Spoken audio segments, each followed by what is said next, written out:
નથી આવ્યા મુંબઈથી.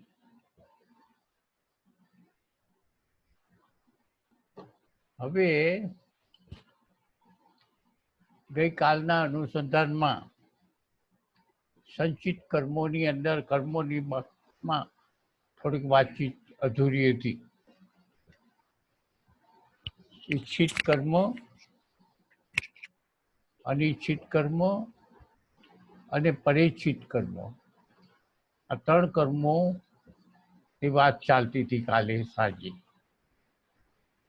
ઈચ્છિત કર્મો એટલે સમજી વિચારી અને બુદ્ધિપૂર્વકનું કરેલું કર્મ, સમજી વિચારેલું. પછી સારું હોય, ખરાબ પણ હોય, અશુભ પણ હોઈ શકે અને શુભ પણ હોઈ શકે, પણ સમજી વિચારીને કરેલું કર્મ. એમાં ખૂન પણ હોઈ શકે કે મારે આ ભાઈનું ખૂન કરવાનું છે, કેટલા વાગે કરવું, કયા હથિયારથી કરવું, કઈ શેરીમાં કરવું, એ ઈચ્છિત કર્મો કહેવાય. સારું કર્મ પણ થાય. હવે ઈચ્છિત પછી અનિચ્છિત. આજે 3 દુકાનદારની વાત કરી હતી કાલે કે 3 દુકાનો કરિયાણાની છે, અનાજની છે. હવે એમાંથી પહેલો પોતાની ઈચ્છાથી બધું ભેળવે છે અંદર, અનાજ કરિયાણામાં ભેળસેળ કરે છે ખૂબ, અને પૈસો કમાય છે. હવે અનિચ્છિત, અનિચ્છિતમાં શું છે કે પેલો ભેળસેળ કરે છે એના અનુસંધાને એના ઘરના બધા બૈરાઓ અને છોકરાઓ એમ કહે કે આને ગાડી, આપણે સાયકલ લઈ નહીં, આને આવું, આપણે કાંઈ નહીં. આ રોજ ઉઠીને ઝઘડો થાય અને પેલો કે એ ભેળસેળ કરે છે, હું નથી કરતો. તો પણ આ ઝઘડા થાય છે ને ખોટા રોજ, એટલે પછી એને એમ થયું કે હાલ ને ભાઈ, હવે આ બધા માથાકૂટ કરે છે, કરું. હવે જુઓ, પેલો કરે છે કેવી રીતે કરે છે, પોતાની મરજી મુજબ કરે છે.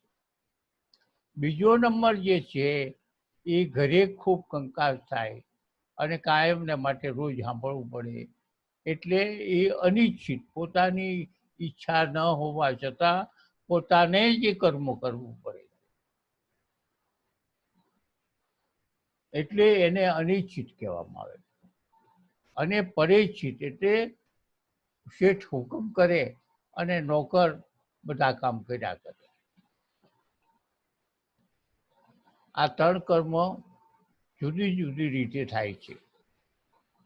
હવે એના ફળ સ્વરૂપે આપણે એને વાત કરીએ. બધા કર્મો તો થયા.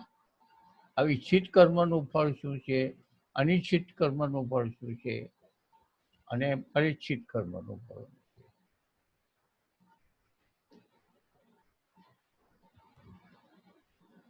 હવે આ કર્મ થયું એટલે તે જ દિવસે એ પાકે એવું નથી. એ તો અઠવાડિયા પછી, 15 દી પછી, કે 5 વર્ષ પછી, કે 50 વર્ષ પછી, કે 200 વર્ષ પછી. પણ આ કરેલા કર્મો છે ને બહુ મોડા પાકે છે મોટા ભાગે, કારણ કે અત્યારે તો એનું પુણ્ય છે ને એ ખાતો હોય. આમ ઘણી વખત મને પ્રશ્ન પૂછે છે કે ભાઈ, જે સારો માણસ છે, સાચો માણસ છે, એ દુઃખી છે અને દાણચોરી કરે ને ખૂન કરે, આવા જે બધા કામ ખોટા કરે છે, એ બહુ સુખી હોય, એને ઘરે ગાડીઓ હોય, એને બંગલો હોય, એ બધી રીતે સુખી હોય. તેનું કારણ શું? તેનું કારણ આ જ છે કે અત્યારે જે વર્તમાનમાં એના જે પ્રારંભમાં જે પીરિયડ ચાલે છે, કાલે મેં વાત કરી કે જે વ્યક્તિનો જન્મ થયો જે સમયે જન્મ થયો એ જન્મ થયા અને એ વખતે આકાશની સ્થિતિ હતી એ સ્થિતિ પ્રમાણે અહીં આખું એનું શેડ્યુલ ગોઠવાઈ ગયું, આખી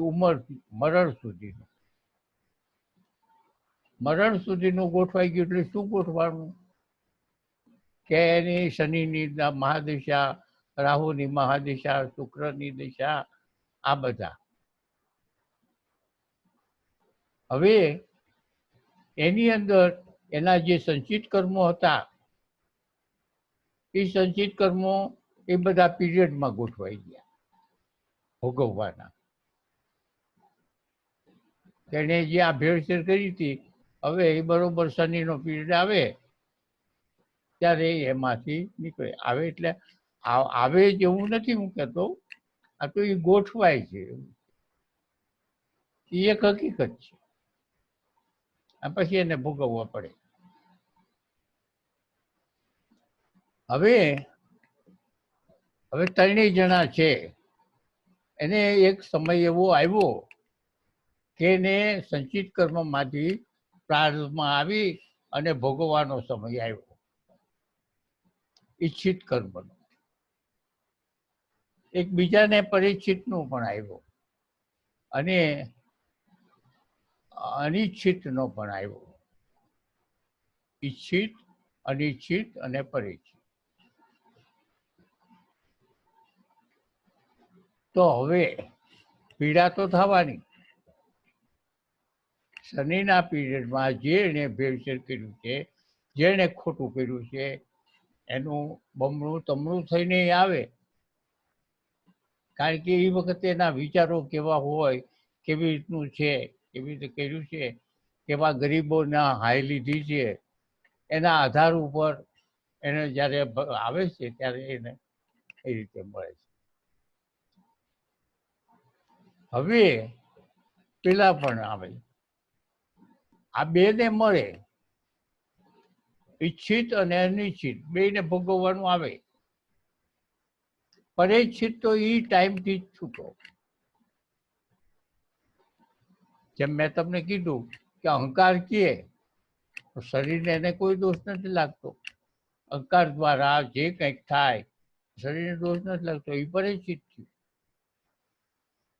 આપણે બીજા પાસે કામ કરાવડાવીએ અને એના પૈસા દઈ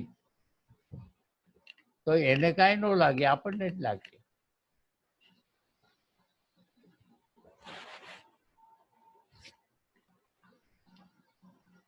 પરિચિત તો એ જ દિવસે, જે દિવસે થયું ને તે દિવસે નીકળી ગયો. હવે રહ્યા બે. હવે એને ભોગવવાનું આવ્યું. ભલે અનિચ્છિત કર્યું છે પણ કામ તો કર્યું છે ને. અનિચ્છિત ખોટું કામ તો કર્યું છે, ભોગવવાનું તો આવ્યું. પણ ભગવાનમાં ગીતામાં એમ કીધું છે કે ઈચ્છિત કરેલું કર્મ, ઈચ્છિત કરેલું કર્મ, જપ, તપ, દાન, યજ્ઞ, સેવા કે મોટા મોટા મહાયજ્ઞો કરે તોય પણ ઈચ્છિત કરેલું કર્મ ભોગવવું જ પડશે જ્યારે પાકે ત્યારે. સમજી લ્યો, ઈચ્છિત કર્મનો નાશ થતો નથી કે હળવું થતું નથી. ઈચ્છિત કર્મ પાછળ એને ગમે એટલા મોટા યજ્ઞ કર્યા હોય, ગમે એટલા મોટા પુણ્ય કર્યા હોય, એમાંથી બચવા કંઈ બચશે નહીં. જપ કરે, માણસ રાખે, બ્રાહ્મણ બોલાવે, પોતાના ઘરે જપ કરાવે, ગમે એટલું કરાવશે તોય જે ઈચ્છિત કર્મ પાકીને અત્યારે ભોગવવામાં આવ્યું છે એને ભોગવવું જ પડશે. એને જે પુણ્ય કર્મો કર્યા હોય એનું એને મળશે ફળ. પણ આનું કામ તો આમાં નહીં ફેરફાર થાય. અને અનિચ્છિત થઈ ગયેલું કર્મ જે છે ત્યારે એ દુઃખી થવાનો છે. પરંતુ એ જપ તપ દાનથી તદ્દન હળવું થઈ ગયું. અનિચ્છિત, પોતાની ઈચ્છા નહોતી અને છતાં કરવું પડ્યું. એવા બધા જે છે એને આ રીતે એનું હળવું થાય. જપ તપ દાન કરે તો ઈચ્છિત ને ન થાય. હવે આપણે વિચાર કરવાનો છે કે આપણે જ્યારે કોઈ પણ કર્મ કરીએ છીએ, અંદર મન, બુદ્ધિ, ચિત્ત અને અહંકાર છે. જ્યાં સુધી અહંકારનું કયું કરશો, અહંકારનું માન્ય રાખશો, તો એ વિચાર્યા વગરનું છે. અને વિચાર્યા વગરનું ક્યારેય શુભય થાય, અશુભય થાય.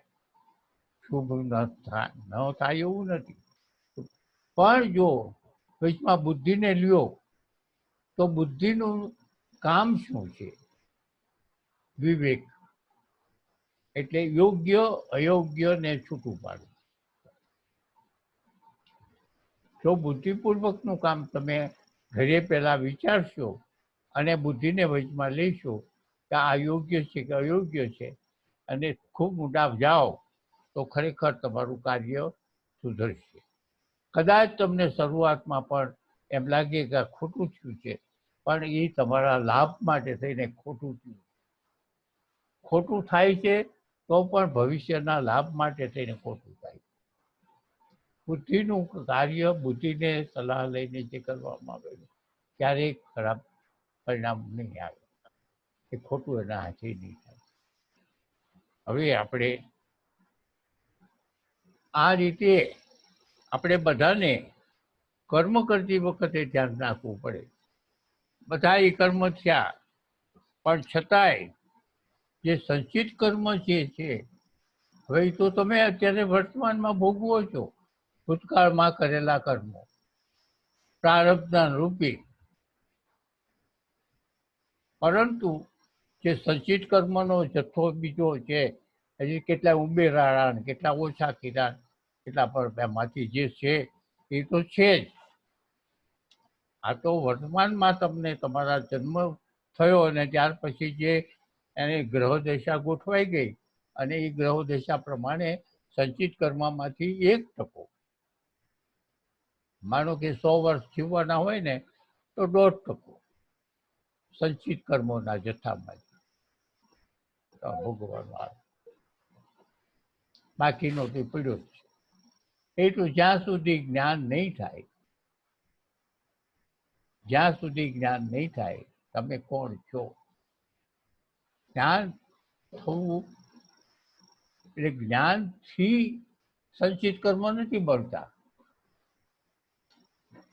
આ બધે અત્યારે શાસ્ત્રમાં, ગીતામાં બધે લખ્યું છે, જ્ઞાન થયે મળીને ભસ્મ થાય.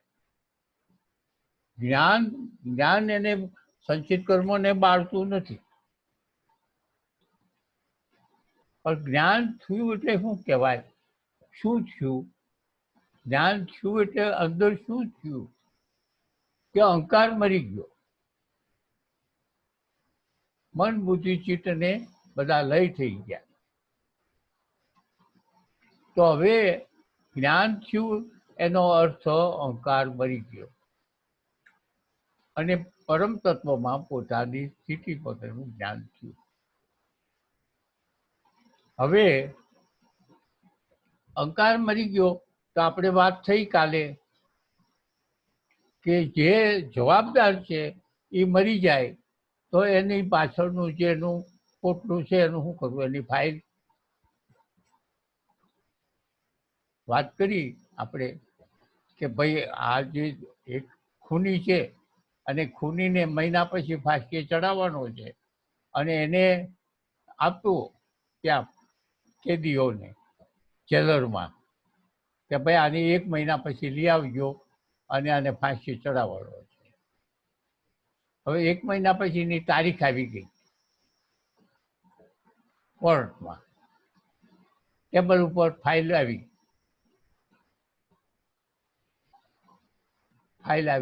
ટેબલ ઉપર કે આ કેદીને લાવો, આજે એને ફાંસી ચડાવવાનો. જે એના લાગતા વળગતા હોય એને બધાને સક્રિય થાય. તે એના જે જેલર હતા એ તો સર્ટિફિકેટ લઈને આવ્યા કે ભાઈ એ તો તમારે જેને ફાંસી ચડાવવાનો હતો આજે એ કેદી તો મરી ગયો છે 10 દી પહેલા. હવે જો જે જવાબદાર છે એની ફાઇલ ટેબલ ઉપર છે, પણ જવાબદાર જ નથી, મરી ગયો છે. ટેબલ ઉપર એની ફાઇલ છે પણ જવાબદાર નથી, એ મરી ગયો છે. તો ફાઇલનું શું કરવું? ફાઇલને કચરામાં જ નાખવાની રહી, કારણ કે ફાઇલનું શું કરવું? એવી રીતે જ જ્ઞાન થાય એટલે તરત જ મન, બુદ્ધિ, ચિત્ત અને અહંકારનો લય થાય ત્યારે જ્ઞાન થાય. મન, બુદ્ધિ, ચિત્ત અને અહંકાર જ્યારે લય થાય, એમાં અહંકાર એનો જવાબદાર છે પેલું પોટલાનો. અહંકાર કેટલા કરોડો જન્મથી એ લઈને આવ્યો છે, એ પોટલું બધું ઓછું કર્યું, જાજુ કર્યું, ઓછું કર્યું, જાજુ કર્યું, એ કરીને આવ્યો છે. તો એ જ્યારે એમ થાય કે ગીતો મરી ગયો છે, તો હવે ફાઇલને કેન્સલ કરવામાં આવે છે. એવી જ રીતે આપણા પણ જ્યારે જ્યાં સુધી જ્ઞાન નહીં થાય ત્યાં સુધી આ પોટલું રહેશે. અને એ પોટલું જ તમને જ્યાં સુધી છે ત્યાં સુધી જન્મ મરણ, જન્મ મરણ, જન્મ મરણ, આ અત્યાર સુધી, આજની તારીખ સુધી અત્યારે આવ્યા છે.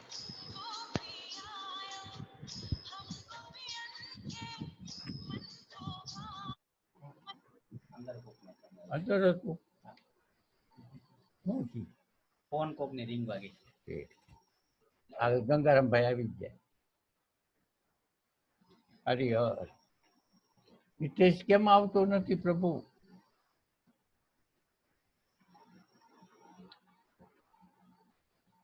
આવશે. હવે એ વાત આખી સમજાઈ ગઈ, 1-2 વખત દોઢાઈ ગઈ છે વાત, કે આ સંચિત કર્મનો જવાબદાર અહંકાર છે. અહંકાર મરે એટલે એની જે સંચિત કર્મનું જે છે એ બધું એની મેળે ક્ષય થઈ જાય છે. ગીતામાં ચોથું કીધું છે જે કોઈ કે બરુની જેમ બળીને ભસ્મ થઈ જાય.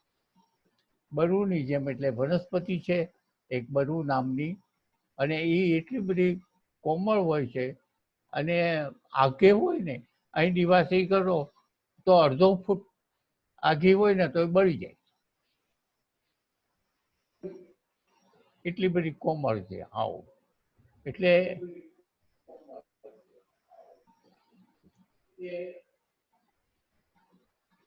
કોણ બોલે?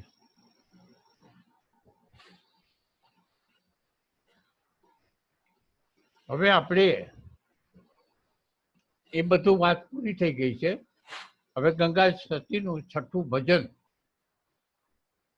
શરૂ કરીએ છીએ. મરજીવા કોણ કહેવાય? મરજીવા કોણ કહેવાય? કારણ કે ગંગા સતી ક્રમ પ્રમાણે જ આખા બધા ભજન લીધા છે. હવે એને થોડી શિખામણો દીધી, પછી મરજીવા, હજી એને હવા ભરે છે કે જો મરજીવા જેવી થઈને, મારે તો આમ થાય છે, મારે તો આમ થાય છે, આવું થાય તો આમ થઈ જાય, એ જો વિચાર આવતા હોય આટલા ભજન પછી, તો એટલા માટે એને આ ભજન મૂકી દીધું સીધું. જ્યાં લગી લાગ્યા ભાગ્યાની ભે રહે મનમાં, ત્યાં લગી ભક્તિ ન થાય. ચોખ્ખું કહ્યું. એટલે જન્મ મરણ, કોઈ એવી આફત આવી પડી કે ગમે એવું થાય, લાગ્યા ભાગ્યાની ભે, આ મકાન પડી જશે તો શું થાય છે, ફલાણું આમ થાય છે તો મને એટેક આવશે તો શું થાય છે, ફલાણા ભાઈ મને મારવા આવશે તો શું થાય છે. કોઈ પણ પ્રકારની ભય, ગંગા સતી એમ કે છે કે જ્યાં સુધી લાગ્યા ભાગ્યાની ભે, એટલે આપણે ગુજરાતીમાં એમની ગામઠી ભાષામાં લાગ્યા ભાગ્યાનું કે છે, અને ભે એટલે ભય. કોઈ પણ પ્રકારનો આવરણ આવી જાય મોટું જબરજસ્ત, કાં નુકસાનીનું થાય કાં ફાયદાનું થાય, તોય પણ ભક્તિ ન થાય એમ ગંગા સતીએ ચોખ્ખી વાત કરી નાખી. શું કામ? એટલે ભાઈ લાગે ભાગે એમાં ભક્તિને આરે શું લાગે વળગે? માનો કે આપણે નુકસાન થયું તો આપણે તો રોજ જે સાધનામાં બેઠા હોય એમાં શું વાંધો છે? પણ એની સાથે જો લગાવ હોય, માનો કે આજે તમારા રસોડામાં એક મોટું નુકસાન થયું, અથવા તો મકાનમાં કે ખેતીમાં મોટું નુકસાન થયું,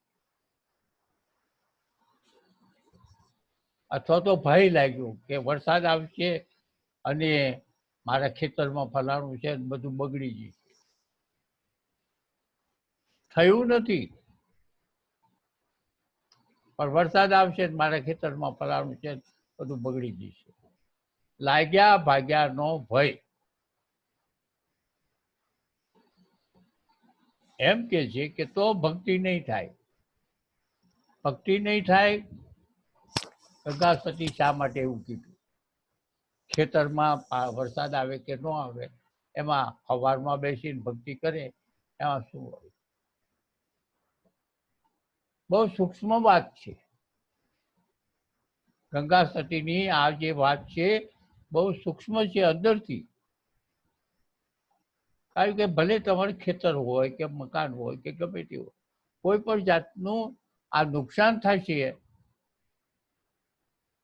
એનો જે ભય હોય એ ભય ક્યાં છે?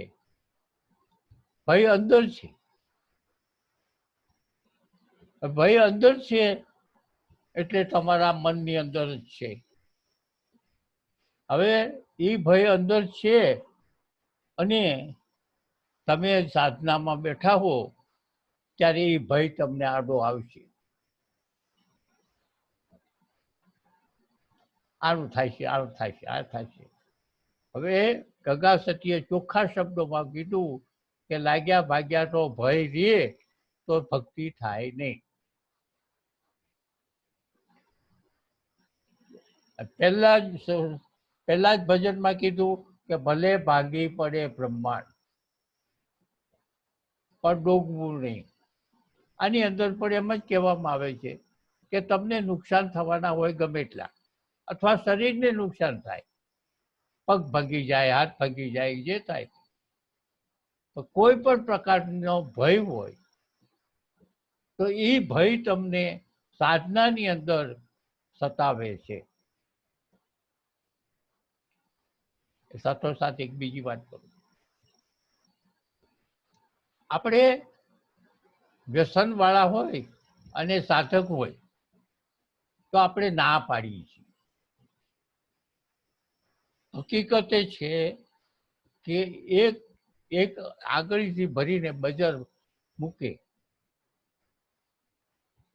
ન હોય ત્યાં સુધી નો મજા આવે. તો કોઈ પણ પ્રકારનું નાનું હોય કે મોટું હોય, નુકસાન છે, અને કોઈ પણ નાનું હોય કે મોટું હોય, એ વ્યસન હોય તો તમારાથી સાધના ન થાય. હવે માનો કે એક વ્યક્તિ એવી છે કે એને બીડી પીવાની ટેવ છે. હવે બીડી પીવે છે તો બીડી નડતી નથી, બીડી નથી નડતી, પણ બીડીની સાથેનો જે લગાવ છે ને એ નડે છે. જ્યારે તમે ધ્યાનમાં બેસો ત્યારે તમે ધ્યાનની અંદર તદ્રુપ થઈ ગયા હો અને એ વખતે એમ થાય કે હવે બીડી પી લો. તો તમને બીડીનો જે લગાવ છે ને એ નડ્યો, બીડી નથી નડી. મારી પોતાની વાત કરું. હું જ્યારે સાધનામાં બેસતો હતો મારા ગુરુસ્થાનમાં, ત્યારે મારે ચા જોતી હતી. પહેલા દીક્ષા લીધા પહેલા મેં 1.5 વર્ષ સુધી ભાડે રાખીને સાધના કરી.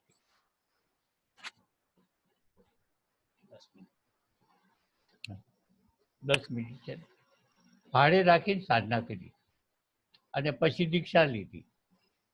જ્યારે ભાડે રાખીને સાધના કરતો ને ત્યારે હું ચા પીતો અને થર્મોસની અંદર 2-3 કપ ભરી દઉં અને 1 કપ પી લઉં ઘાટો, અને પછી શાંતિથી નાહી ધોઈ અને 2 વાગે, રાતના 2 વાગે બેસતો. 2-3 વખત વચમાં ચા ખોલીને મારા ગોઠણ પાસે રાખતો, થર્મોસ પીતો. શું થતું હતું કે અમુક ટાઈમ થાય ત્યારે એમ થાય કે ચા પી લો, અમુક ટાઈમ થાય ત્યારે એમ થાય કે ચા પી લો. તો 3 વખત પીતો હતો. તો હવે તમારી સાધનાની એકાગ્રતા જે સાધનાની આપણી એકાગ્રતા છે એમાં ચા આડી આવી. ચાથી નુકસાન થાય કે ફાયદો થાય એની હારે કાંઈ સંબંધ નથી, પણ તમારી એકાગ્રતા તૂટી. એટલે વ્યસન છે ને એ આમ નડતા નથી, પણ આમ નડે છે તમારી એકાગ્રતામાં. તમે એકરૂપ થઈ ગયા હો ત્યારે બરોબર એમ થાય કે હું ચા પી લઉં, બીડી પી લઉં, સિગરેટ પી લઉં. આ બધા કોઈ પણ એક તમાકુ ખાલી મૂકવાની હોય ને તોય પણ તમને તમાકુ નથી નડતી, પણ તમાકુની યાદ નડે છે સાધનામાં. તમારી એકાગ્રતા ને એમાં એ ભંગ થાય છે. એટલે પછી મારી જ્યારે મેં દીક્ષા લીધી ત્યારે એમણે કીધું મને, મારા ગુરુએ પૂછ્યું કોઈ વ્યસન છે? મેં કીધું ના, એ કઈ વ્યસન નથી. કે ચા પીવીશ? મેં કીધું હા, ચા પીવું છું. તો બહુ સરસ લેકાથી મને કીધું કે ચા વ્યસન ન કહેવાય. કહેવાય કે ગઈ આજ સુધીમાં ગઈ. એટલે સમજણપૂર્વકનું છે. વ્યસન તમને નડે એવું નથી, પણ વ્યસન તમારી સાધનામાં નડે છે, એકાગ્રતામાં નડે છે. એટલે અહીં પણ જે ગંગા સતીએ કીધું છે કે તમને કોઈ પણ પ્રકારનો મગજમાં ભય છે તો ભય છે તો ભજન ન થાય એમ કીધું, ભય છે તો ભક્તિ નહીં થાય. તો ભય હશે તો ભય જે છે ને એ તમને જ્યારે સાધનાની અંદર બેઠાઈશો ત્યારે આપણી બધી શરૂઆત જ હોય, હજી સમાધિ સુધી ન પહોંચ્યા હોય ત્યાં એની જ આ વાત છે બધી. સમાધિ સુધી નિર્ભુલ સમાધિ સુધી પહોંચી ગયા હોય પછી એને કાંઈ ભય નથી, પછી એને કોઈ જાતના ભયો નથી. પણ ભય જે છે ને એ આ શરૂઆતની સાધનાઓમાં જ છે. એટલે એને ભક્તિ ન થાય. શું કીધું છે? ત્યારે લગી ભક્તિ નહીં, ત્યાં સુધી ભય છે ત્યાં લગી ભક્તિ નહીં થાય. ગંગા સતીએ હજી પાછી તેલ નાખી, પાછી તેલ નાખીને કહે છે પોતાનો જે પાત્ર છે સામે, પોતાનો જે શિષ્ય છે એને પૂર્ણ કરીને જ જવું છે. એને પૂર્ણ કરીને જ જવું છે.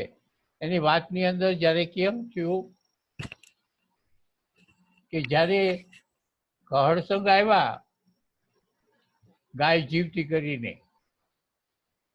ત્યારે બંને વચ્ચે વાત થઈ કે આ તમે શું કરીને આવ્યા? તો કે મારાથી ભૂલ થઈ ગઈ, જીવતી થઈ ગઈ ક્રોધમાં, અને ક્ષત્રિય લોહી અને ઉપર જુવાનિયા બેઠેલા ચોરા ઉપર, અને આ તો પાણીનો લોટો ચડાવવા જતા હતા શિવજીને. પણ બધા જુવાનિયાઓએ કર્યું કંઈક મસ્કરી કરી અને ગાય પડેલી હતી જીવતી ચોકમાં. આ ક્ષત્રિય લોહી હતું અને એ તો પ્રકૃતિ હતી અને ઉછળી ગયું અને છાંટ્યું ને ગાય જીવતી હતી. હવે શું થાય? તો ગંગા સતીએ કીધું હવે તો તમારે આવા એકના એક છોકરા આવશે ને તો તમારે જીવતા કરવા પડશે અને મરદાની લાઈનું થશે.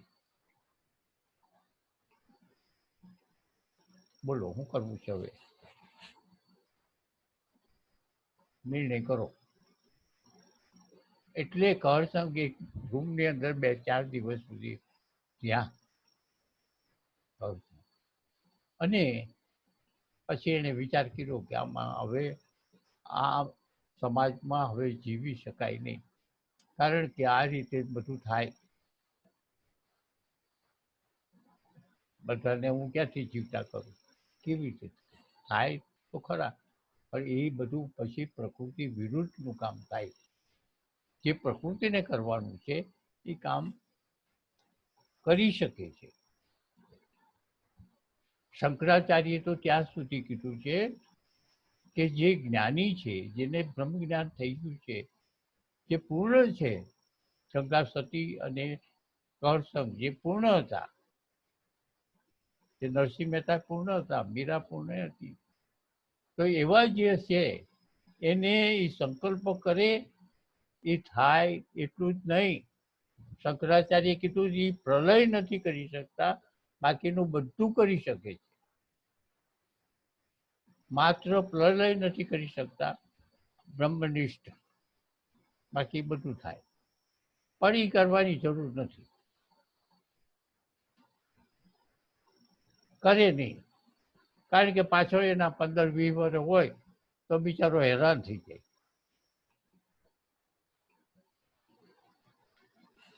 એટલે ભક્તિ ન થાય. શરીર પડે વાંકો ધડ લડે, પાનબાઈ સોય મરજીમાં કહેવાય. શરીર પડે ને ધડ લડે. માથું માથું એવા કેટલાય અગાઉના વખતમાં રજપૂતો, ક્ષત્રિયો લડાઈમાં જ્યારે જાય ત્યારે માથું કપાઈ જાય તોય કલાકો સુધી લડતા હતા માથા વગરના, અને 1-2 કિલોમીટર હાલ્યા છે. એવા દાખલાઓ ઝવેરચંદ મેઘાણીના સોરઠની વાર્તોમાં છે અને સત્ય હકીકત છે, એમાં કોઈ વધારે ઉમેરેલું નથી.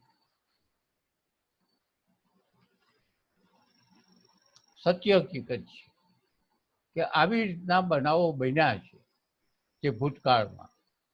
તો અત્યારે પાનબાઈ, ગંગા સતી એમ કે છે પાનબાઈને કે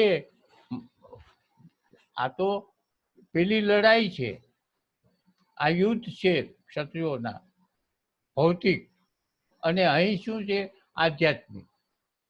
પણ ભૌતિક કરતા આધ્યાત્મિકમાં વધારે છે. ભૌતિકમાં તમે બધું કરી શકો છો, ફેરફારો કરી શકો છો. આધ્યાત્મિકમાં કોઈ બાંધછોડ નથી. જે નિર્ણયો છે, એટલે અહીં ગંગા સતીએ કીધું છે કે આવી રીતની તૈયારી જો તારી હોય તો જ માથું પડે અને ધડ લડે. એવી રીતની તૈયારી હોય કે ભલે થાય, પણ ગમે તે થાય, પણ ભક્તિ છોડવી નહીં. જે ગંગા સતીએ જેને એને ભક્તિની રીત બતાવી છે કે તું આ રીતે કર.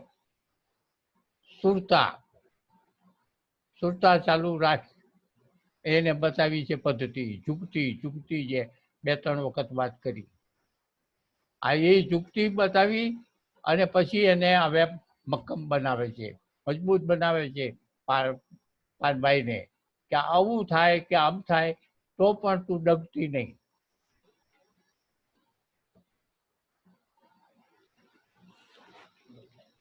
હે ટાઈમ પૂરો. ટાઈમ પૂરો થઈ ગયો. હવે 40 મિનિટ પછી 15-20